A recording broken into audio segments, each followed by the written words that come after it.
మన కన్నీళ్లు దేవుడు చూస్తాడా? నీ పితరుడైన దావీదునకు దేవుడగు యెహోవా నీకు సెలవిచ్చినదేమనగా, నీవు కన్నీళ్లు విడిచుట చూచి తిని నీ ప్రార్థన నేను అంగీకరించి ఉన్నాను అని యెషయా ప్రవక్త ద్వారా కన్నీరు విడుస్తున్న హిజ్కియా రాజును గురించి దేవుడు మాట్లాడాడు కనుక ఆయన ప్రతి కన్నీటిని చూస్తాడు. ఇంతకి విషయం ఏమిటంటే, మరణకరమైన రోగం వలన హిజ్కియా చనిపోతాడని దేవుడు చెప్పిన మాటకు హిజ్కియా తన ముఖమును గోడతట్టు త్రిప్పుకొని కన్నీరు విడుస్తూ ఈ విధంగా ప్రార్థన చేశాడేమనంటే, యెహోవా, నేను యథార్థముగా జీవించలేదా? సత్యముగా జీవించలేదా? నీ సన్నిధిలో సత్ప్రవర్తనతో ప్రవర్తించలేదా? నీ దృష్టికి నేను అనుకూలంగా ఉండలేదా?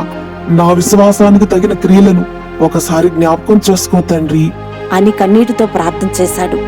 దేవుడు చూడదగినటువంటి, వినదగినటువంటి, ఆ ప్రార్థనను అంగీకరించదగినటువంటి ప్రార్థన చేశాడు కనుకనే ఆ కన్నీటి ప్రార్థనను విలువైనదిగా ఎంచి దానిని అంగీకరించి అతనికి మరో 15 సంవత్సరాల ఆయుష్ను వరంగా ఇచ్చాడు.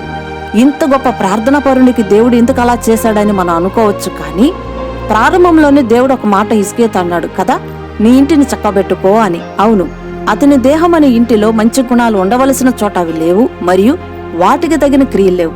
కనుకనే మరో 15 సంవత్సరాల్లోనైనా వాటిని చక్కబెట్టుకోవటానికి ఆయన మరొక అవకాశాన్ని ఇచ్చాడు. కానీ దానిని సద్వినియోగం చేసుకుంటాడా లేకపోతే ఏం చేస్తాడనేది ఆ పక్కనున్న అధ్యాయం చదివితే అర్థమవుతుంది. కావున మన కన్నీటి ప్రార్థనలో కూడా యథార్థత, సత్యము, సత్ప్రవర్తన, అనుకూలమైన నడక, తగిన క్రియలు ఉంటే ఆయన తప్పక మన కన్నీటిని చూస్తాడు, తగిన సమాధానం ఇస్తాడు.